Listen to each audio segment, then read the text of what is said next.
It is Friday morning. You know what that means. We are here for our live best ball stream mock draft on Underdog Fantasy. And today I'm joined by a very familiar face, Alfredo Brown. Before we get into this show, though, real quickly, I want to let you know if you're listening to this on the audio side, we do this every Friday at 11 a.m. Eastern live on youtube.com/@footballguysfantasy, where we draft on Underdog Fantasy, trying to win $1.5 million in their best ball mania contest. I've had some great guests over the last couple of weeks, and today, we had to reel it back got a little lot bit. worse. Yeah. No great guests today. Just me and Alfredo. Alfredo, introduce yourself to the audience. I don't know if the people here are familiar with you.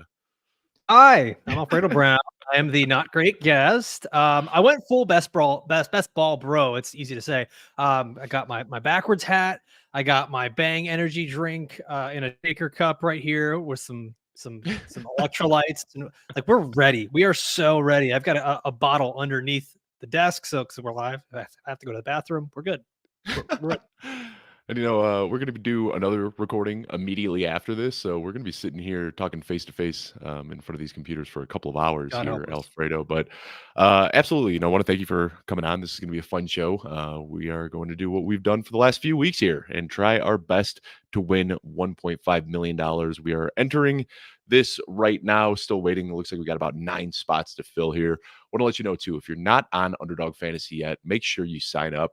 If you use promo code Football Guys, you will get a 50% deposit match with up to $250 in bonus cash available. And they have a ton of contests. So the one that we're entering right now is $25 to enter, with $15 million in total prizes going out. But they've got smaller contests for as little as $3 that you can enter. And then if you're a high roller, you can get in their $1,000 entry contest. They are all over the board. So regardless of what your risk tolerance is, Underdog is going to have something for you to join. Alfredo, I know this is the first year that you're kind of dipping your toe, or were you doing Underdog last year, or is this the first off season? This is really my third. The first year I did it, Right. I think I did like 8 teams, and I had no real understanding of best ball. And then last year I started to learn a little bit more. And this year, I want to say I fully grasp it, but I'm not nearly as deep into the weeds as you. Like, you have a badge. You have a badge. Like, you work I do. here. You're official. I don't even have a name tag. Like, yeah.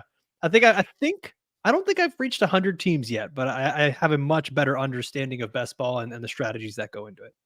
And this will be my third off season doing at least 500 drafts. I'm usually in the 500 to 700 range. I'm a sicko, Alfredo. Get a hobby, dude. Like, do something. Dude, this is my hobby, all right? Like, go on a hike. Go bushwhacking. I find time for that too. And what I will say is, like, tomorrow morning, going on a nice long hike. So before I go on that hike, what I will do is set up my queues in all of my slow drafts. So if I can't make my picks, I'm at least still getting the players I want. It's a lifestyle. I'm always Not a on the phase, clock. Mom. But no, man, I'm loving Underdog, and we like fantasy football, and we like dynasty fantasy football, and we like best ball and DFS and all the different games. But what I really like about best ball is that it's new, and there's still so much to learn and be learned about this format. And I got people like Justin Herzig come in who are talking very strongly about roster construction and week 17 correlation and things like that. And then I have other guests come on who are really married to their player takes. And then I have other guests who are all about stacking good offenses. And there's so many different strategies. And this is really only year 5 for Underdog. So through the first 4 years, we can kind of look back and say, well, this is how other entrants have won these tournaments. But I don't know if that's always applicable to say that, like, just because this is how they won last year, this is how you're going to win this year. Right now, I mean, what we've seen over the last couple of years is that people who went 0 wide receiver and loaded up with or 0 running back and loaded up with wide receivers early has kind of been the winning formula so far. But I can't help but think that now that everybody is drafting that same way, that maybe this year the key is kind of eating up some of this running back value early. So have you found a specific strategy that you've been leaning on a little bit more than normal, Alfredo, or are you just kind of taking value early and then adapting your strategy from there? I definitely want to take value early and adapt from there. I kind of lean into the whole idea that if you start to draft the same way that everyone else is, for the premier value, then you're not really doing anything that special or differentiates you from the field. And that's something that you always talk about when you're doing these big tournaments. How can you differentiate from the field? So obviously it's such a thin line that you have to walk, because you still just genuinely want the most points, but you also have to be a little bit different, right? Right. So it's you don't go too far into one direction or the other, and I think that's when we start to outsmart ourselves in best ball. At least is when we start to think too hard in one direction or the other and go too far on the spectrum. So this is probably my least favorite spot to draft from that you can Yuck. get this year. The 11th overall pick is what we drafted Mhm. here. I feel like when you're at 12, you at least get those two back-to-back picks where you can kind of force some stacks. There's nothing worse than trying to force a stack at the turn, but you have that guy in the middle and like you end up picking, Mark Andrews and you say, all right, just two picks away from getting Lamar Jackson and finishing out that stack. And then that guy in the middle at that turn sandwich ends up robbing you. So not a fun spot to be in, but we'll do what we can do here. So looking at this 11th pick, Alfredo, obviously we know who's going off the board early. Christian McCaffrey, CeeDee Lamb, Tyreek Hill, Jamar Chase, Justin Jefferson, Amon St. Brown, Bijan Robinson, Brees Hall, AJ Brown. Those guys are probably not going to be available to us at 11. So once you get a little bit further down the board, Puka Nacua, Garrett Wilson, Jameer Gibbs, Marvin Harrison, Drake London, Jonathan Taylor. Who are the two guys that you're typically targeting at that 1-2 turn? Or again, is it just kind of take whoever is atop the ADP list? If I do get stuck here and I really want to aim for that ceiling and have the correlation of week 17, I do look a little bit at Puka and Marvin Harrison there for the Oh, the Rams when Cardinals. that works out, it's beautiful. Yeah. Yeah, yeah. I mean, other than that, I think you can just kind of go with at this point, like your best player take that you have, the guy that you believe in most here. Um, I think that still ends up being Puka for me most of the time when I get to that spot. So I think that's where I tend to lean. But like Dave, this is We just talked this is about the a worst couple thing, days ago as a guy who right? has tremendous downside, but downside doesn't really matter when you're drafting in these big E- tournaments. You want to hit on the Exactly. upside for every player. Exactly. And like we're already doing it, like we're already messing up. I know that all of this is to inform the audience, but we're literally giving away the strategy to people who are probably like listening, watching, Could be. whatever, and then drafting at the same time.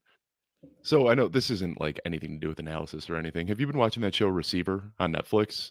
I finished I it have last night. not yet. I have It's not great. yet. It is in my queue. It's really good, but I was just watching yesterday and, like, Jahmyr Gibbs is a guy, like, we know he's young, we know he's talented, he was really good last year. I found myself drafted or passing on him quite a bit at that 1-2 turn, just knowing that I can get Jonathan Taylor, Derrick Henry, I think there's better running back value later.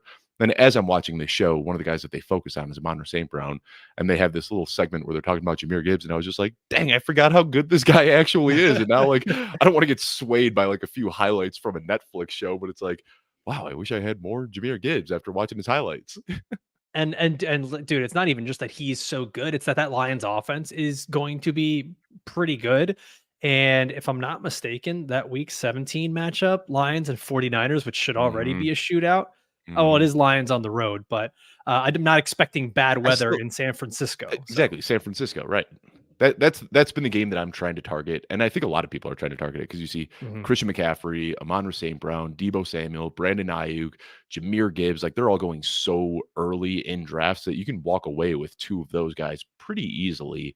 So that's been a game that I'm trying to target here, but right now, Puka Nacua is still on the board. We'll see if he falls to us at 111. If not, He does probably not. going Garrett Wilson, Jahmyr Gibbs, Marvin Harrison. Who do you like here at this 11 pick? Let's go a little different than what we would normally do. I probably wouldn't do this, but let's go Jameer Gibbs. Let's see how this build turns out. Yeah, I probably wouldn't do this, but it's your money, Dave. Let's go ahead and go with Jahmyr Gibbs. That's exactly the strategy. And now here, I mean, what I might be willing to do, like I prefer Nico Collins and Drake London and Mhm. Jonathan Taylor. Going for Brandon Ayuk here, I Get don't that think is a stack, yeah. terrible strategy. So then we've got that week 17 stack.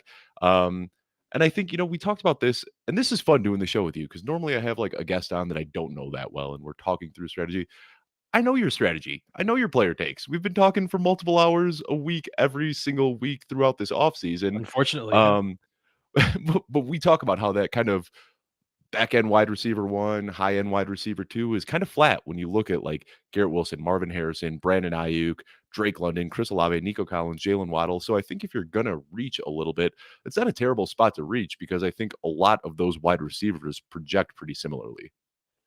Yeah, it's flat earthers, but it's wide receivers because it's like the wide receiver 11 through roughly like wide receiver 17, wide receiver 18, even like it gets pretty flat, and that's the thing. I think that when we talked about it with Chris Harris when he came on our show last week, talking about Marvin Harrison being so steamed up draft boards, and it's kind of like, yeah, he's super talented and the offense could be good, but we're also kind of sort of drafting him at his ceiling. And I think Mhm. that we're starting to see these pockets where there's these dead zones for different positions. And it's not necessarily that the players are bad, but it's that the value is basically the same all throughout that pocket for those positions. And then we got a commenter here making a very good point that it also gives us Yep. late round QBs to target. So Jared Mm. Goff and Brock Purdy. Brock Purdy is actually my most drafted quarterback, Alfredo. And it's not that I have Ooh, a okay. super strong stance on Brock Purdy. It's not that He's like cheap. I look.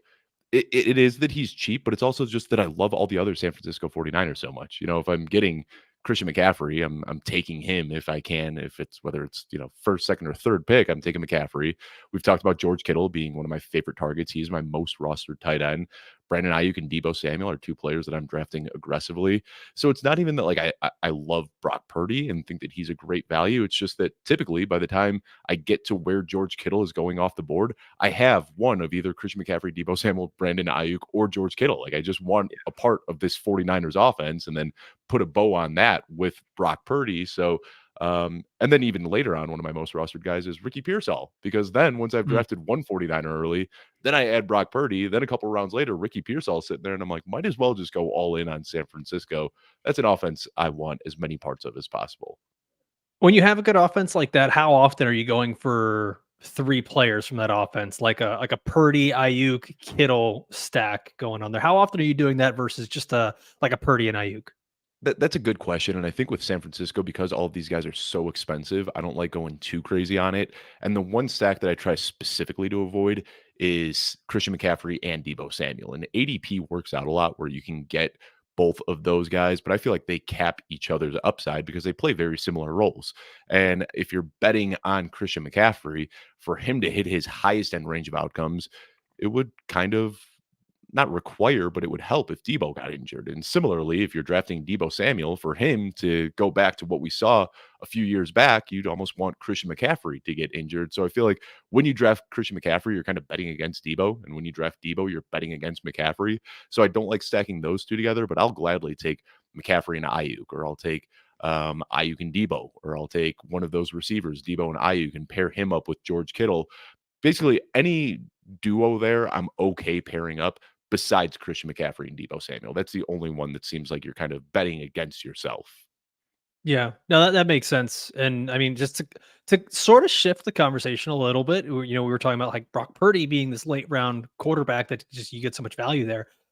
I'm seeing Josh Allen start to creep up in the queue here, and I have noticed that quarterbacks are going later and later and later in these Mhm. best ball drafts. Is that just a reflection of how many good quarterbacks there are with upside? Because it seems like late round quarterback has become a bit more, or at least on the surface, it feels like it's become a bit more of a viable strategy than it has been in the past. Absolutely, and I think best ball makes it nice that you don't have to worry about who you're starting on a week-to-week basis, like, they're automatically starting the best for you, but we talked about it just on our last episode where we kind of mentioned how quarterbacks last year that you had to pay up for, Josh Allen, Jalen Hurts, Patrick Mahomes, that were going in round 2, didn't give you that huge positional edge that we saw in years past. So I think this is kind of a recency bias thing. These elite quarterbacks didn't pay off at ADP last year, so now they're falling in ADP this year. And I regularly see it where Josh Allen, Lamar Ugh, Jackson, Patrick Mahomes, these guys are falling a round or two below ADP. So here we are coming up with our next pick here. Stephon yeah. Diggs, Michael Pittman are the best available wide receivers. Laporta is still on the board if we want to lean a little bit heavier into this Detroit stack. Who are you thinking about here?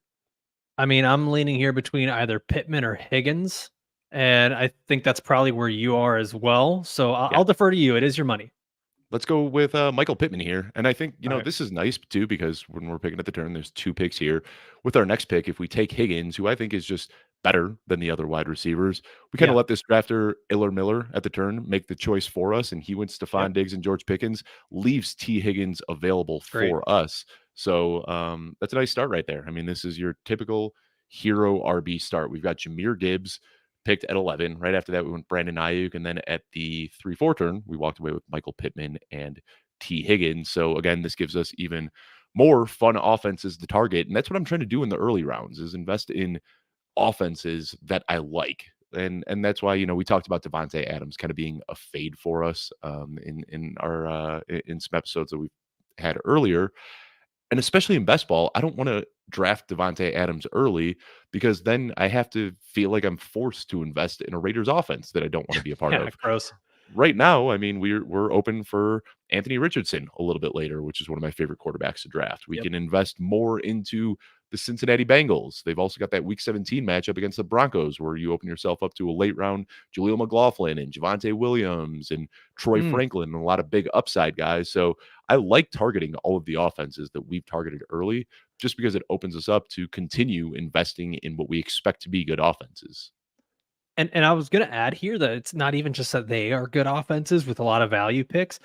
On top, the kind of the cherry on top here too is that their late season opponents there in week 17 Mhm. are teams with notoriously bad defenses, Yep. bad secondaries. These are offenses that could likely not only just, I mean, give you a great performance, but score a ton of points. I mean, you got the Colts against the Giants in week 17. You got the Bengals versus the Broncos in week 17. I mean, it could be a nice little shootout for us, and I really like this structure so far. Yeah, and even with the Colts, they're going up against the Giants in week 17, which I'm not crazy about the Giants. They're not a defense that I'm trying to invest a ton in. But once you get into rounds 15, 16, 17, 18, there's a lot of darts that I like throwing at that Giants offense. We've got Tyrone Right. Tracy, a guy that you and I have both talked about how much we like. Wan'Dale Robinson, maybe he can turn into something that we've been hoping since, I his like Wandale. ACL tear. We've also got Jalen Hyatt as an 18th round dart throw who, was a very good college prospect. So the Giants aren't a team, I'll take Malik Neighbors early, but I've been fading, um, uh, uh, you know, the Giants offense as a whole, but they're so cheap here that if we do stumble into that Anthony Richardson pick later on, we get the Baby. Richardson Pittman stack, then you've got a lot of late round options for the Giants as well. Um, this is fun, Alfredo. It's we do the show in season on Fridays where I kind of take the lead and you're in the second chair, but it's been a while since we've done this. How does it feel I sitting like this. sitting in chair too? I was gonna say, man, like this is kind of like, no offense to you. This is like when I let my wife drive. Like you're my work wife right now. This is I get to be the passenger princess. I'll just grab the aux, and drink my drink, hang out, and I don't have to worry about driving too much. I just get to toss in a little quip here and there and give some analysis. Yeah, it's nice, and you, like me, just show up with no show sheet, just ready to talk some ball this morning. Oh, it's fantastic. No So let's show give the sheet, no people a little pants, just talking best ball. let's give a little tease that we got coming out later today. For anybody watching right now on YouTube, if you are, be sure to give us a thumbs up, drop a reply, all that good stuff. But we're recording this episode right now at 11 a.m. on Friday. Right after we record this episode, we are starting our rankings week. Alfredo, take the floor for a second. Let them know what we're going to be doing over the next week. Yeah, we are going to be kicking off rankings week here on the Football Guys Fantasy Football channel. So today we'll be starting off with the quarterbacks, going into our top 24 quarterbacks, going through all of those ranked and tiered, so that we can discuss, how to attack this position through the tiers in your draft. And then we're going to keep that going all throughout next week with running backs, 48 running backs, 48 wide receivers, 24 tight ends. Like we are going deep, deep, deep on these rankings, phrasing. And yeah, it's going to be a lot of fun. We're that's going to be our update for July, and we'll do this once again in August, just before everyone's fantasy drafts. Yep, and rankings are certainly changing this time of year. And once training camp kicks off and we start getting some information there, we'll be adjusting even more. Alfredo, I'm sure you see what I see right now. We are on the Yes, board with pick yes, 511. And ladies and gentlemen, we got him. we got him. Anthony Richardson. So this is fun. Um, we talk about it all the time, but like the upside for Anthony Richardson is so high. You look at what he did on a per drop back. We'll get into this in a little bit. Let's wait for our next pick here at Mhm. 602. Still a lot of good wide receivers available. Joe Mixon is probably the best value here. Rashi Rice, though, is a guy who I see with so much upside, but we could also double down on what we have been doing with San Francisco. We already got Brandon Ayuk. For me, it's Rashi Rice or George Kittle. Who do you like here? I want to go George Kittle just because I'm going to get that full Let's go. season value, and we're going to get the premium position as well. And I definitely want that with tight ends. Like I don't want to be waiting, and as much as I might like him, I don't want a Jake Ferguson. I don't Mhm. want a David Njoku. I want one of these guys that I can look at, one of those top 5 or 6, and say like, you have the potential to be the tight end 1 overall. And if we can get that on our team, let's do it, man. Let's do it. I mean, we've got the potential to have the tight end 1 overall and the QB 1 overall, and Yes. that's what I was getting at with Anthony Richardson. You look on a per drop back basis, nobody was close to what he did last year. On fantasy points per drop back, I don't know the numbers right off the top of my head. I believe he was at 1 point no, he was at 2.3, and the next closest was Josh Allen at 1.8. So, I mean, just so far ahead, and we can't expect that efficiency to translate over a full 17-game season, but even if he regresses a little bit, like, we saw the upside, and the upside here is tremendous. But looking at kind of roster construction, what we've done here is we've opened ourselves up to multiple options and multiple week 17 game stacks. Like, we've already got Richardson and Pittman stacked, which is great. If we get a late round Brock Purdy, then we've got Brock Purdy, Brandon Ayuk, and George Kittle with the Jameer Gibbs run back. I mean, we this is about as good of a start as you can hope for.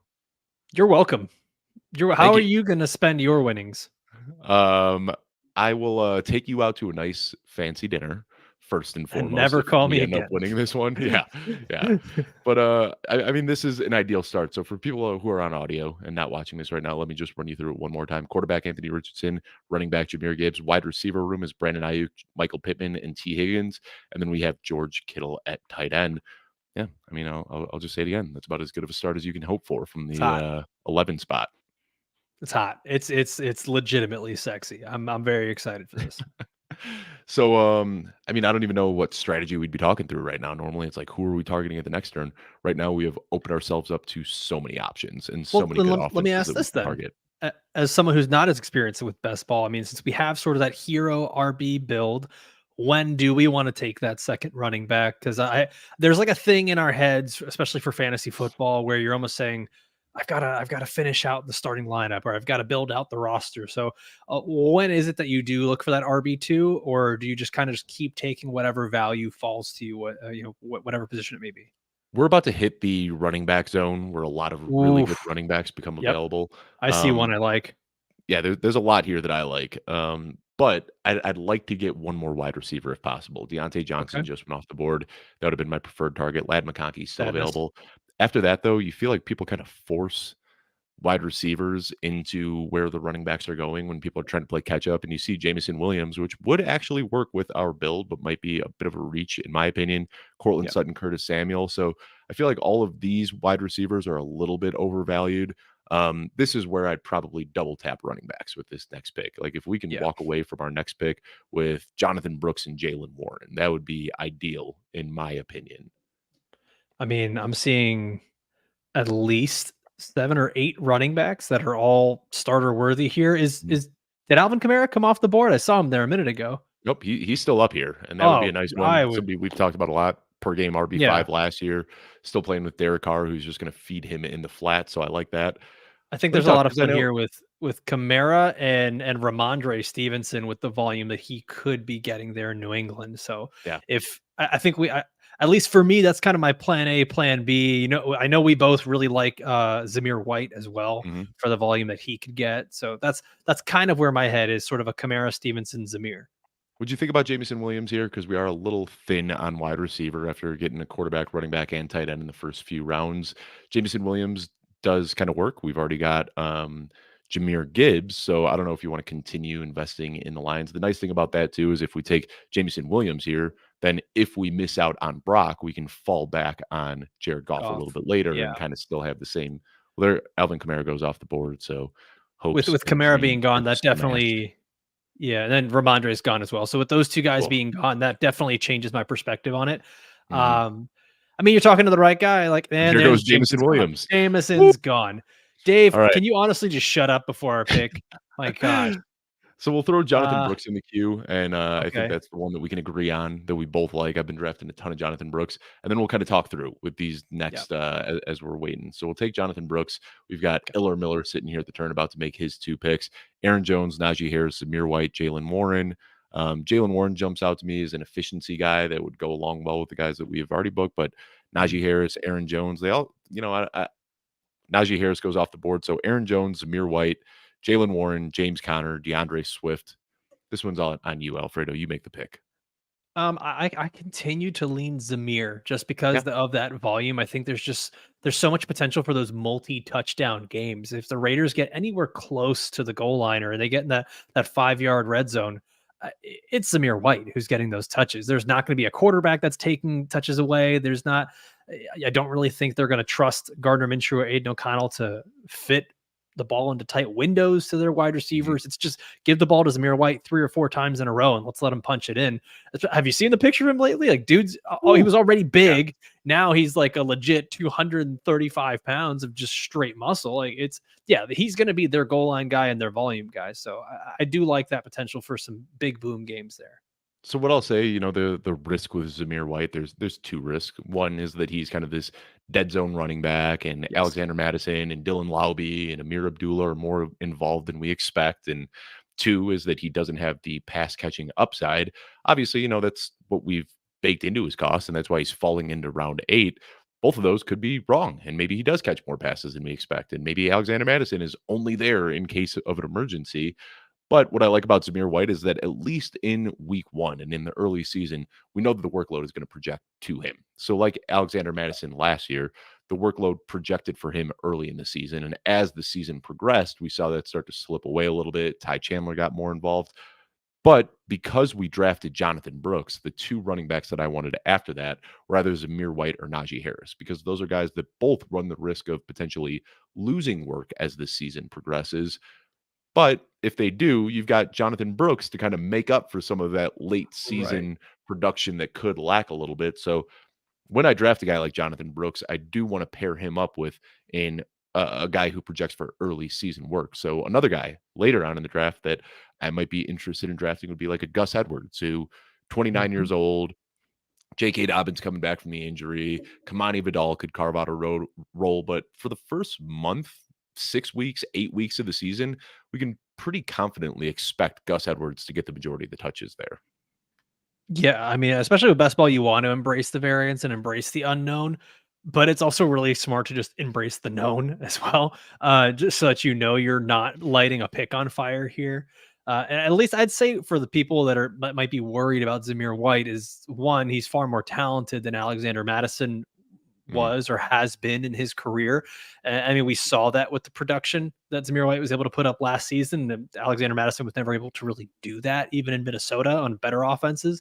And I'll say this: I do think that even though the Raiders have invested in getting a guy like Brock Bowers and they already have Devontae Adams there, the quarterback play is still very iffy. There could be a lot more dump offs to a guy like Zamir White than we truly expect. And that Right. defense has improved, them signing Christian Wilkins. So that Raiders defense was already very good under Antonio Pierce last year. It started to improve a lot. So I wouldn't be surprised if we're seeing Zamir White.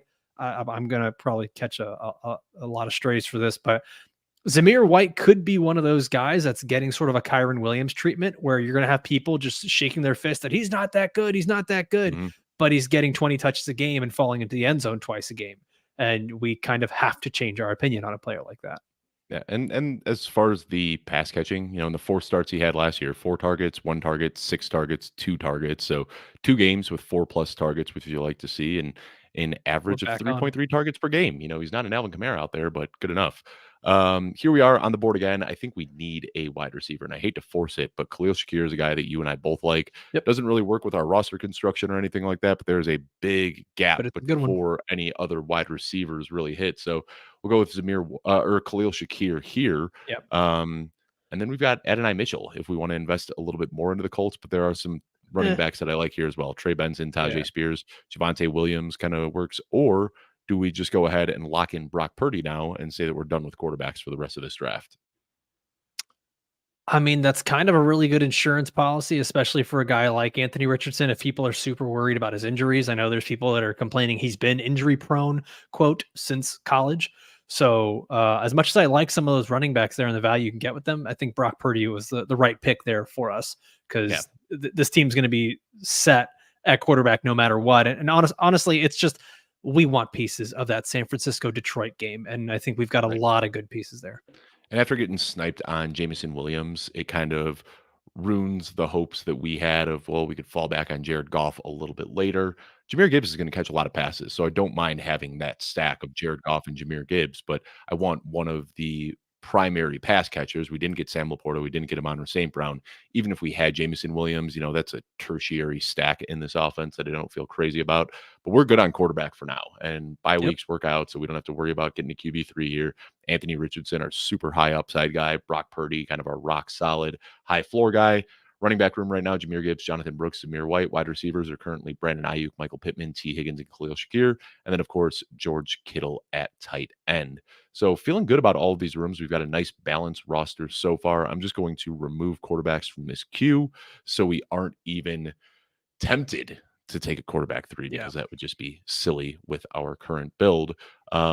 Right now, I'd say that looking at our roster, our biggest weakness is wide receiver. And this kind of stinks because this is where I typically like to draft a lot of running backs. With our next picks coming up here, Jerome Ford, Zach Charbonnet. There's going to be some good running backs available. But let's try to, I don't want to say force anything, but I think with our next picks, we should probably want to continue looking towards wide receivers and shoring up that room a little bit. So are there any wide receivers coming up? Let's see. We're still about 10, 12 picks away. Probably going to miss Yep. out on Jacoby Myers, which I wouldn't mind Jacoby Myers at all with this build since we've already taken Zamir White. Dontavian Wicks, who was getting, let's just talk about that for a second, man. How crazy that Dontavian Wicks, who was like everybody's favorite sleeper that you can get in like round 16 a couple of weeks ago, is now going in round 11. How do you feel about Dontavian Wicks at that cost? We're getting a little too excited. I heard Jeff Bell say it best. We can't be excited about every single receiver on the Packers offense. Like if that's the case, then just go and draft Jordan Love earlier than he's going right now. Like we're doing the wrong thing. We're getting excited about Dontavian Wicks. We're getting really excited about Jaden Reed. Some people are getting excited about Christian Watson. Nobody really seems to be getting excited about Romeo Dobbs, but we all get reminded that he exists. Um, it's definitely, at least with Dontavian Wicks, I'm not sure that I want him at that cost, honestly, at all. Especially when I look and it sucks because I just saw who went off the board at the 10-12, Jerry Judy. That was one of the Hmm. guys I was looking at that I think, he's been getting just criminally underrated after where his career has gone because of the Denver Broncos. But him being, in Cleveland, in what should be a more vertical offense, a more spread out offense, a little bit more of what Deshaun Watson had in Houston, I thought there was going to be some potential there. So now, as we're looking at wide receivers, Dave, not that we're like trying to shoehorn it, could you change it so I can only see wide receivers? Yep. I want to see what we have here. So I Josh mean, Downs like, would be a smash. And I just threw him in the queue, yeah, meaning that we're probably not going to get him, but Josh Downs would be a fantastic pick right here if we're able to land that. yeah, I love Josh Downs as a talent. He was one of my favorite rookies last season, and all the reports out of camp are that when Michael Pittman was out, it was all Josh Downs getting targeted non-stop. And that's probably how it's going to be. I think there's a little too much excitement around AD Mitchell. So yeah, I'm You good know, with if Josh Downs here, Dave. if you don't look at the touchdown column, if you look at what Josh Downs did as a rookie and what Jaden Reed did as a rookie, they had almost identical seasons. And here we are Hmm. steaming Jaden Reed up into round 4 because he caught a bunch of touchdowns. Meanwhile, Josh Downs, who had almost an identical rookie season, is Crazy. falling all the way into the end of round 11. So Josh Downs is a pretty easy pick there. None of these other guys that are really sitting near the top of the queue fit in with our current build, but we've got Gabe Davis, Jahan Dotson, Jalen Polk, and Xavier Leggett. Not crazy about any of those guys. We've also got Ricky Pearsall, which won't make it back to our next pick, but we've already got Brandon Ayuk and George Kittle. I don't know how heavily we want to invest there. 20 seconds left on the clock. Leave this one to you, Alfredo. Who would you like to take here? I'm gonna make a Dave pick here All right, because it should happen. Let's go Zach Charbonnet here, running let's back do it. 41 off the board. Let's There's some do great it. contingent upside there. If there's a guy who, if he gets a solo job there and Ken Walker misses any time, we're looking at a guy who's giving you top 20 running back production, and you're drafting him here in running back 41. So Hmm. yeah, I'm with that. And I think, like you said, there weren't a lot of great wide receivers there. It was Gabe Davis, Jalen Polk, Xavier Leggett, Ricky Pearsall, who, I mean, I love Ricky Pearsall, but I think we've done enough with the 49ers. So it kind of just turned into, let's take the guy with the most contingent upside at that point. And for me, it was Zach Charbonnet or another guy who's on the board, and I know he's not going to make it to us the next pick. I'm still a massive Ty Chandler fan, and Oh, yeah. I don't think people are valuing him properly right now at running back 46. I do think he should be a little bit higher. I'm worried about Aaron Jones not making it through a full season. I'm worried about that Vikings offense struggling and the quarterbacks having to check down to the running back. So there could be a massive role for Ty Chandler as the season goes on. Yeah, and we talk about it all the time, but like you want those guys that are going to pay off at the end of the season more than Mhm. anything else. And I'm looking last year, weeks 15, 16, and 17, the fantasy football playoffs. Some of the names atop that list are the guys you'd expect: Christian McCaffrey, Kyron Williams, Brees Hall. But there were like some unexpected league winners last year. James Conner was the RB4 during that stretch. Rashad White, RB7. Zamir White was the RB8 over that stretch. Khalil Herbert was the RB9. Mm. Jerome Ford, RB12, Ty Chandler, RB13, Gus Edwards was a top 15 running back over that stretch. So, it's Bunch of really these are my easy right guys. now. Yeah, it's really easy right now to look at ADP and say, we want all of these running backs going off the board early, but this year, Zach Charbonnet could easily find himself in that list if something happens to Ken Walker, Jonathan Brooks, the guy that we talked about coming off of the ACL. So I think we've done a good job right now where Zamir White and Jameer Gibbs are going to assuredly give us that early season volume and production. We've balanced that well with guys like Zach Charbonnet and Jonathan Brooks, who could be potential league winners down the stretch. Yeah. Yeah, I'm with it. I think that it's the right build that we want. We've got some guys at wide receiver who are going to get volume and make explosive plays. And then at running back, it's sort of, I mean, we could say the same thing. Maybe Jameer Gibbs doesn't get quite the volume. Zamir White could be getting the volume, but I think that our running back room is sort of built the way we want it. Those guys who could have the late season explosions, particularly Brooks and Charbonnet. So I really like it. And I love that we're set at quarterback. We don't have to stress about that one bit right now. And I'm Mhm. also kind of happy with just continuing to punt tight end because I don't know if there's a guy on the board right now who even looks like someone I want to draft. So I'm good just We kind of are looking at receiver and running back. we're in the tight end dead zone right now. And, Yeah. we've already set up two good stacks with good offenses, and we've got the week 17 run backs for both of these guys. So just to keep it in the back of your mind, some other teams that we should be targeting here in the later rounds. The Colts in week 15 and 16 play the Broncos and Titans. And then the 49ers in weeks 15 and 16 play the Rams and the Dolphins. So we're going to be looking later to get Demarcus Robinson, maybe Malik Washington. Jonnu Smith would work kind of well as well. Jaleel McLaughlin. There's a lot of late round guys that we want to, we want to get to week 17, and having some of these run backs in weeks 15 and 16 can certainly help us get there. Jalen Wright also would be a nice That's little where my running brain is back. going. Yeah, with the 49ers, I mean, that helps us out tremendously in week 16, and he's still on the board. So Yeah. is that where we're going right now with Jalen Wright? That's where I want to go. Jalen Wright, running back for the Miami Dolphins there. Yep, I am with you. I like that pick. We've already got T. Higgins, so Jermaine Burton. If we in this world that we're building, something happens to Jamar Chase, we've got tremendous upside built in with the T. Higgins and Jermaine Burton stack. Wandale Robinson a little bit lower down the board. Roman Wilson, Rashad Bateman. I think Jermaine Burton's probably the pick here. We actually, Okay. as we tend to do so often on this show, go really heavy on rookies. We actually haven't been too crazy on rookies so far. Jonathan Brooks and Jalen Wright are the only ones, so we'll throw Jermaine Burton in there. Jermaine Burton's not a player that I'm like crazy about, but does kind of help with where we're at right now in the build that There's we a have. Also, contingent upside. That's the the big con- thing. It's the contingent upside. If because we have T Higgins, if T Higgins is out, man, Jermaine Burton just shoots way up. And I mean, like, God forbid, right? Knock on wood. If there's no Jamar Chase and it's T Higgins and Jermaine Burton, all of a sudden Mhm. we've got the two stud receivers for the Bengals sitting there in our roster late in the season or whenever it may be. So yeah, it's a good one. And he's not a guy that I'm crazy about. I still think Andre Josevich is a guy that they like, and I think that he is going to be plenty involved in the offense. But this is one of those where he fits in the roster construction that we have. We already have T. Higgins there. A guy that I haven't drafted a ton. We need a wide receiver, and he falls to us below ADP, so I'm willing to take roll the dice there. Again, not a guy that I'm like clamoring for or pounding the table by any means, but does kind of work with what we're doing right here. So again, for the audio listeners, let me go ahead and read through this. We've got Anthony Richardson and Brock Purdy at quarterback. At running back, we've got Jameer Gibbs, Jonathan Brooks, Zamir White, Zach Charbonnet, and Jalen Wright. For wide receivers, we've got Brandon Ayuk, Michael Pittman, T. Higgins, Khalil Shakir, Josh Downs, and Jermaine Burton. Then as of now, we have George Kittle by himself at tight end. And I know I mentioned it earlier. I already threw the name out there, but pairing George Kittle up with Jonnu Smith would be a dream for me. That's exactly what I'm hoping Yeah. that we can end up getting a little bit later. But man, Jonnu Smith, let me see. His ADP right now is It's tight end 180. 24. Yeah, and pick 186. So we've got pick Okay, what, 16th 182. round?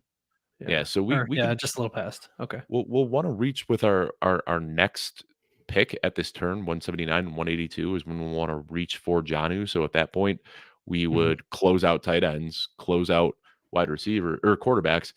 And if I'm being honest, like I don't even know if we have a huge pressing need for running back right now. With what we No. currently have, I might be okay with this running back room. Jameer Gibbs, Jonathan Brooks, Samir White, Zach Charbonnet, and Jalen Wright.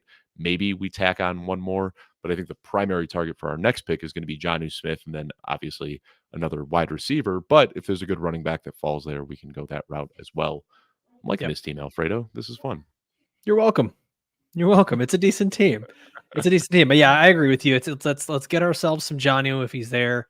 I mean, he should be there. I don't think anyone's gonna reach too far Dude, for I'm him. And telling you, then I've seen him go in like rounds ahead of ADP. Like all it took was one report out of Miami that they want to get him and his after the catch abilities involved in the offense, and now they need everybody to. wants Jonnu. Yep.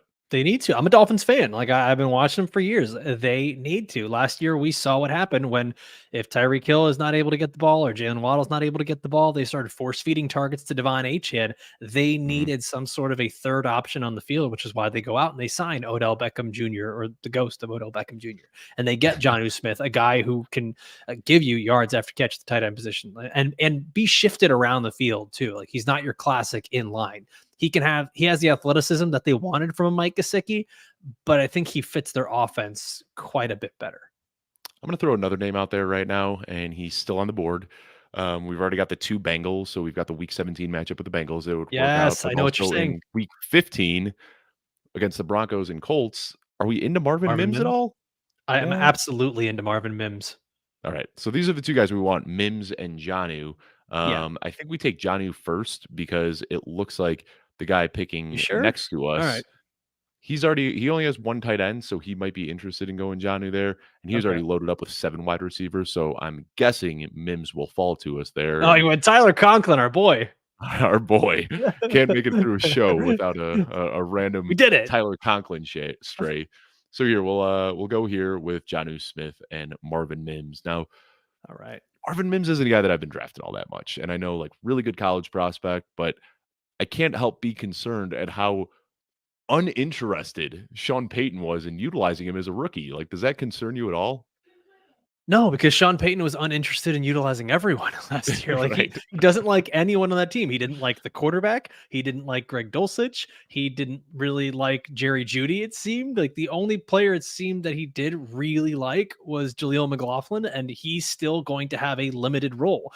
They just drafted Audric Estime, and Hmm. there's already reports of him sort of having like a buyer's remorse of what Estime can actually do, which was why I really wasn't buying into those reports. So I think there's man, coaches just do that, man. Like they do a lot of the coach speak, and sometimes it's to motivate players. Sometimes when they keep players on the bench, it's either just bad coaching or they're trying to get them to learn quite a bit more, develop a bit more before they get on the field. But when Marvin Mims was on the field and he was getting targeted, dude was making plays.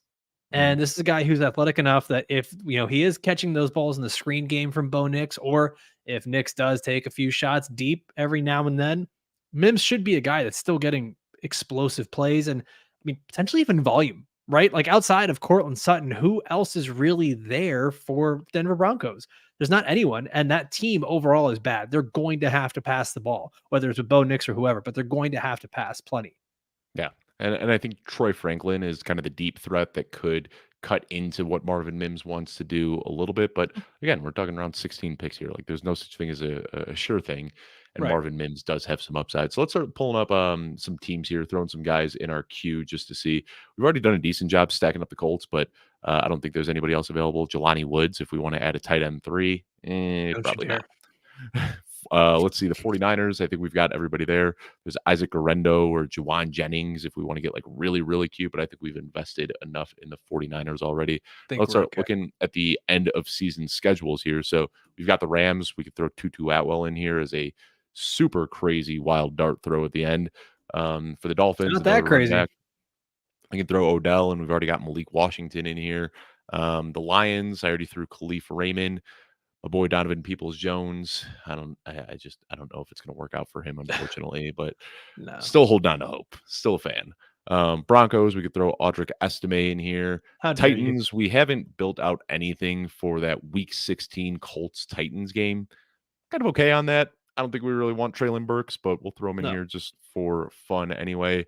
And then Jalen Hyatt, I think, is the I like primary that. target that I have here. Jalen Hyatt is the guy that I want with this next pick. We're still 8 picks out. Jalen Hyatt goes undrafted in a lot of drafts. I like him. I would have liked Tyrone Tracy here as well, but we're not going to be able to get him. Audric Estime just goes off the board, so we're not getting him. I think what we probably want to do here is close out with 2 wide receivers and any of these Sure. two. So let's kind of talk through how we would rank these guys. Jalen Hyatt, Khalif Raymond, Malik Washington, Tutu Atwell, Odell Beckham Jr., Donovan Peoples-Jones, Traylon Burks. Might already have it in the correct order. Um, maybe I do think that Jalen Hyatt would be up at the top. I struggle with Khalif Raymond being that high. I think I would move Odell Beckham Jr. up a little bit like you just did. I actually really don't hate the Tutu Atwell pick here in the queue, and I'd probably put him higher just because we've seen how good he can be on that Rams offense, and we have that. There is that contingent upside with if there's no Puka, if there's no Cup, which I mean, And we saw, there's like, a before Demarcus there's Robinson broke out last year, like, Tutu Atwell was giving us wide receiver 1 numbers for a stretch. and it's not really even that Demarcus Robinson broke out. Like he played well. Like he's done that in stretches, and so has Tutu Atwell. And I think that's all you're really going for here is guys who can play well in stretches and give you a game or two of really high quality production. Yeah, Just for sake of conversation, because these guys are still here. Greg Dortch, I see on there. I really like. I know I it's love not Greg a. Dortch.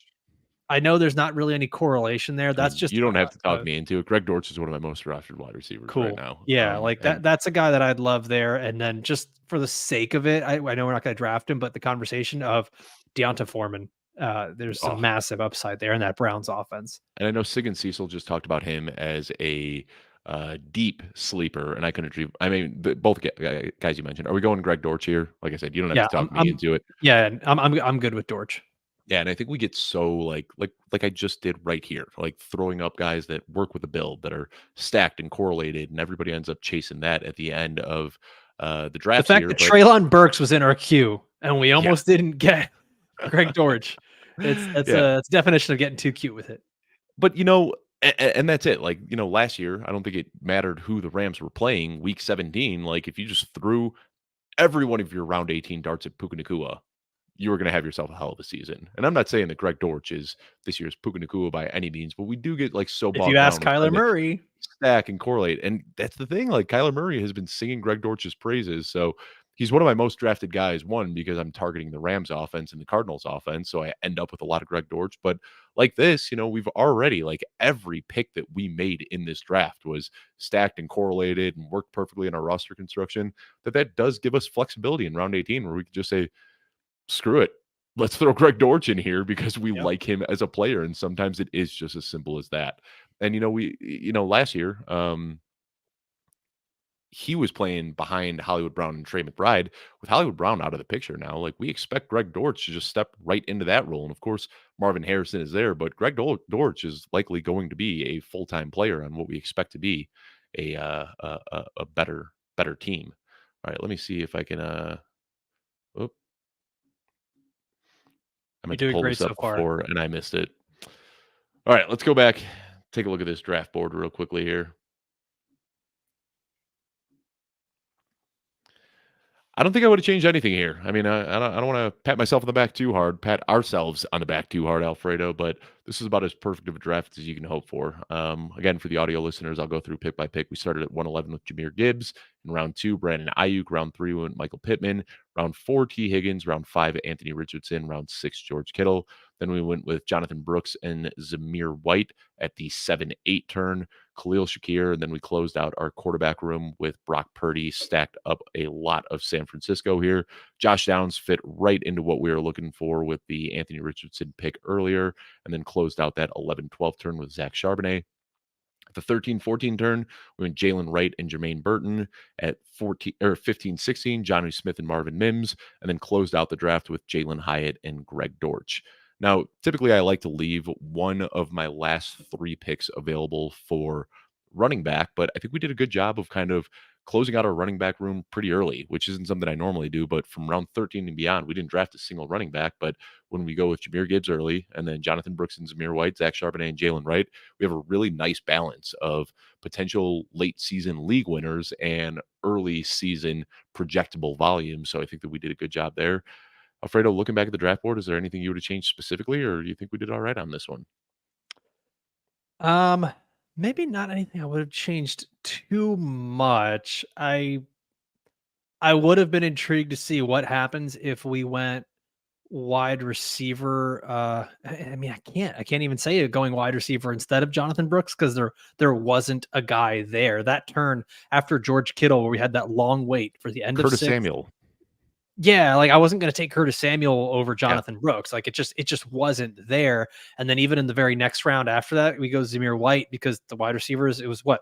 Josh Palmer, Rashid Shaheed, Romeo Dobbs. It wasn't quite there. So like I'm looking through this and I don't know if there was necessarily anything I would do different.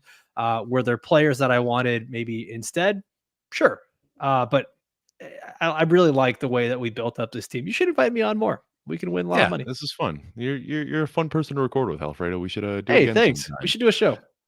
Yeah, want to let you know again if you're listening to this on audio right now, head over to youtube.com/at football guys fantasy, where we do this every Friday at 11 a.m. with different guests from all over the industry. Also, want to let you know that if you are enjoying this content, you should definitely sign up for the newsletter. Join.footballguys.com, where you can join over 700,000 people who start every single day reading the email newsletter directly sent from Joe Bryant to your inbox.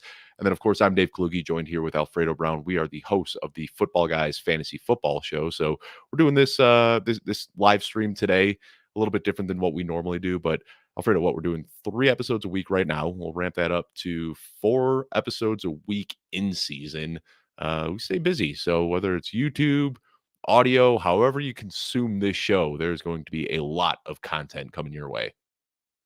Yeah, we got a ton of stuff. It's just like Dave said. There's YouTube, there's audio. We're going to be doing so many little things where we're even just going to give you mini episodes that are like 10, 15 minutes. We're going to Mhm. have some Sunday morning live stuff going on. And Football Guys itself has 3 different YouTube channels that you can check out with our Dynasty channel, our Fantasy Redraft channel, and then I almost want to call it the Classic, but it's the Audible. I mean, the Yeah. Audible, they've been around for 18 years. And Year 19 Stephen they're Bloom going and into. Cecil Lammey. Yeah, oof, my gosh, 19 years old. What a The time to be Audible alive. older than Hutchison Brown. How about that? Now, is Hutch our new Tyler Conklin just catching I strays for guess no so. reason? Sorry, Hutch. Happy birthday, by the way, Hutch. I don't know if you saw today. It's his 18th birthday, which is why that was on my Oh, mind. So happy birthday, Hutchison happy Brown, birthday, Hutch. another football guy staffer. He's going to be writing some articles for us in the next few weeks here. But Alfredo, I was about to sign off, but it just doesn't feel right. I'm going to switch this. I'm going to put you in the driver's seat. Go ahead and sign off the show for us. All right. Sorry, let me get my voice ready. Let me get leans forward in chair. Want to thank everybody for watching and listening all the way through. For myself, for Dave Kluge, we'll see you next time. Adios.